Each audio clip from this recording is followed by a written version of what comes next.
All right, family, what's up? All right, today as I'm riding, I'm going to talk to y'all about the different style of shoppers, and I want you to leave it in the comments, right? The type of shopper that you are. What type of shopper are you? And I'm going to share a few different things on this list, right? And the reason why I'm doing that is, as men who have Harley Davidsons or, hold on a second, men who have motorcycles, specifically Harleys, because that's what I'm riding, that's what most of my peoples ride, is Harleys, right? A lot of us get the impulsiveness. We want to get our bikes to look a certain way. You know, we see our friends getting certain things in the bike, and we feel like we want to start to do that too, and we don't budget ourselves the right way, and we start to shop a little bit too much and start doing a lot of things that you should not be doing, a lot of dangerous things that has repercussions for your future finances. And having a nice motorcycle or having a nice house or a nice car, you know, there are things that you have to look at and things that you got to say about your life.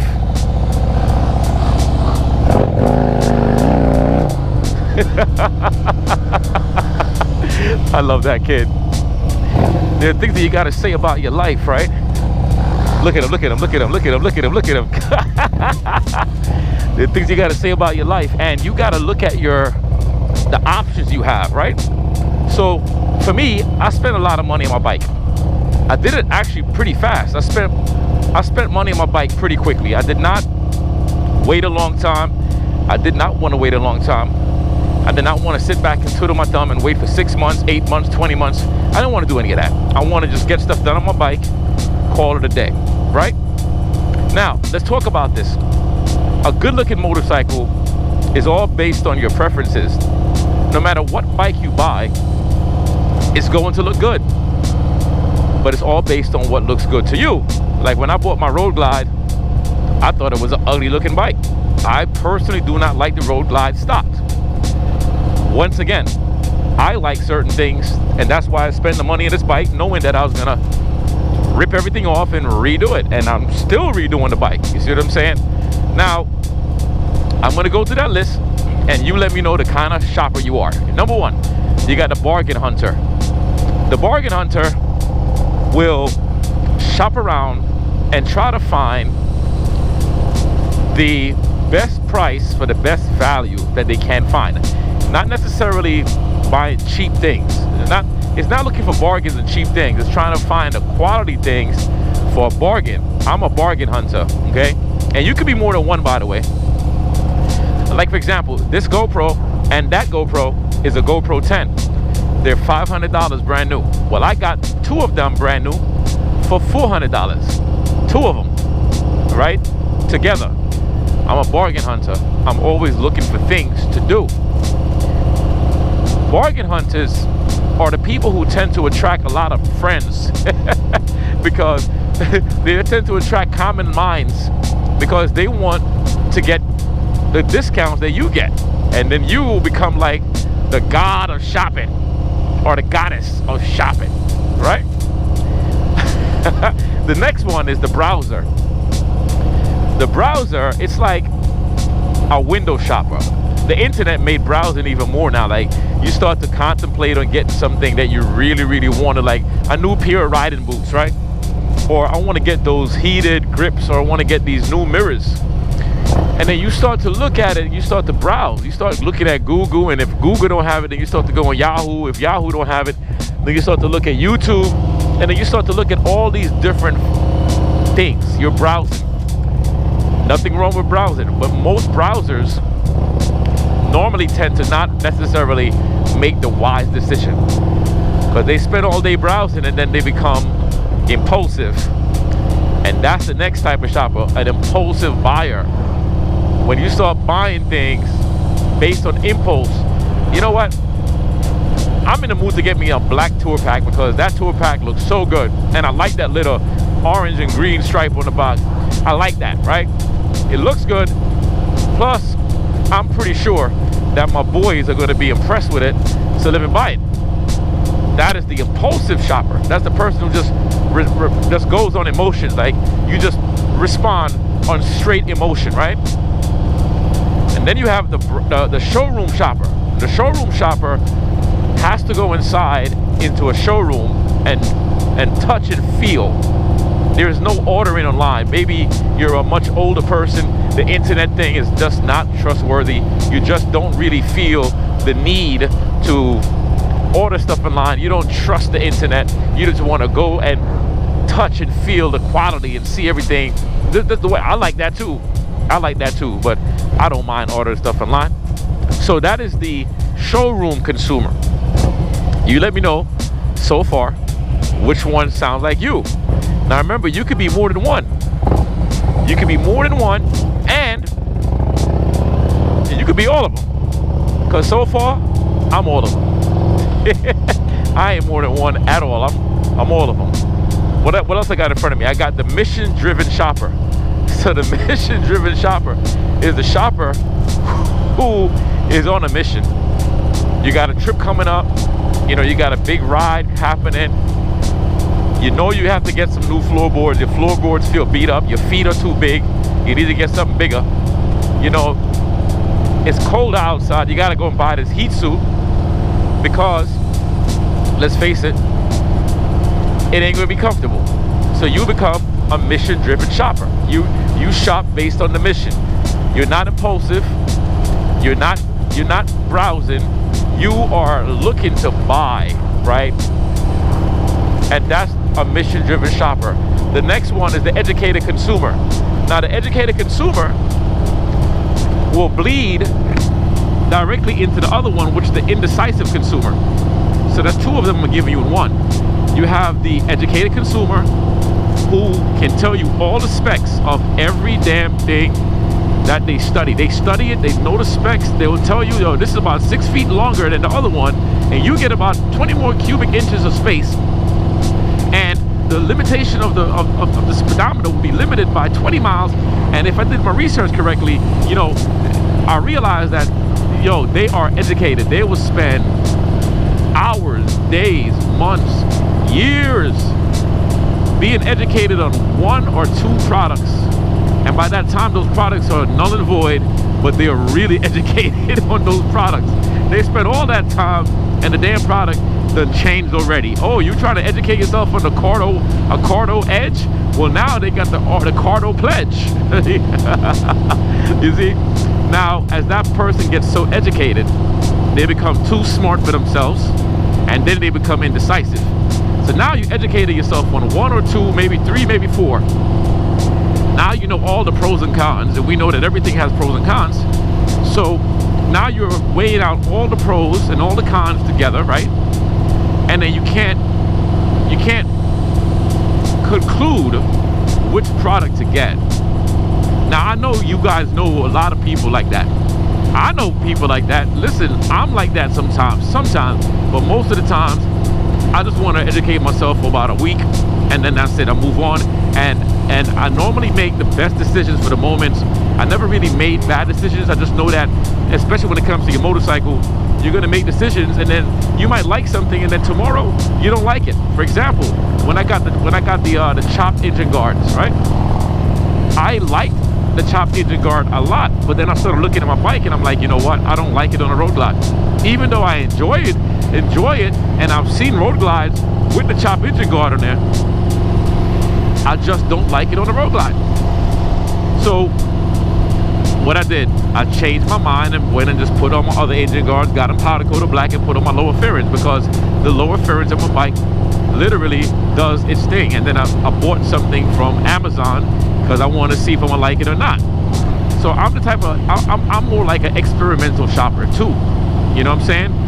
Experimental shoppers is the next one and the last one. But is that the last one?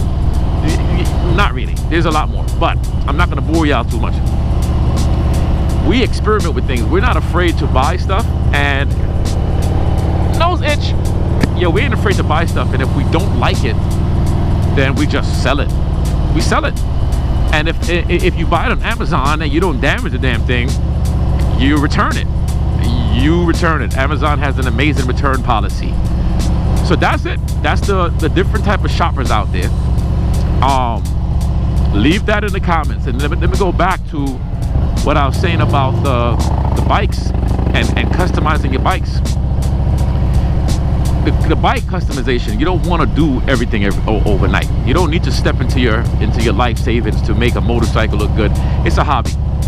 The motorcycle's a hobby. It's not your life. You know what I'm saying? I'm not speaking for everybody, because some people, it is their life. They enter shows, they win money, they do all that. But I'm not talking about people that do that. I'm talking about people like us, who our motorcycle is not our primary transportation. You don't need to have the biggest, baddest motorcycle, because at the end of the day, I'm gonna tell you, most people don't care anyway. In my brain, I got the biggest, baddest motorcycle out there. I don't care what you got. It's my brain, and it's how I like my bike, right? But there are some things that I spent way too much money on too fast, and then there are things that I took my time on. I have no regret, because it did not leave me broke. You see what I'm saying? I'm not broke. So you don't want to break your pockets and spend money on things that you know you should have waited a month or two, or waited 3 months. If something costs, let's say something costs $1,000, yo, put $350 away this month, $350 away the next month, and $300 towards the other month. That's 3 months. You're still gonna get the product. You're still gonna get it. You might not get it when you impulsively want to get it, but you're taking your time and you're becoming a smarter shopper. And that's how you start to really enjoy your bike and enjoy the look of your bike. Why is this thing moving so much? And you start to enjoy the look of your bike. And you know what? You have more money put aside for road trips and food and gas and all that, and the bike is still operating. So in my bike, I put thousands of dollars in my bike already. I put over 10 grand. Over 10 grand worth of stuff. And it would have been 10 grand worth of stuff, honestly, if I did not do the work by myself. Most of the work by myself. This road is terrible, man. So you got to think twice. You have to think logical. You have to make decisions that applies to you, and not only applies to just your emotions, because your emotions, right, will steer you wrong.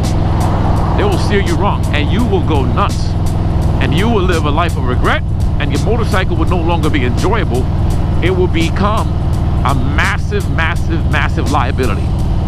And you don't want your bike to become a massive liability, because you're going to end up having to sell your motorcycle because you chose to put yourself in the broke section. So don't be in a hurry. You know, think about the kind of shopper you are, and maybe you need to stop and think about it. If you're too impulsive, then stop and research a little bit. If you research too much, slow it down, slow it down, and start making decisions. Don't become indecisive.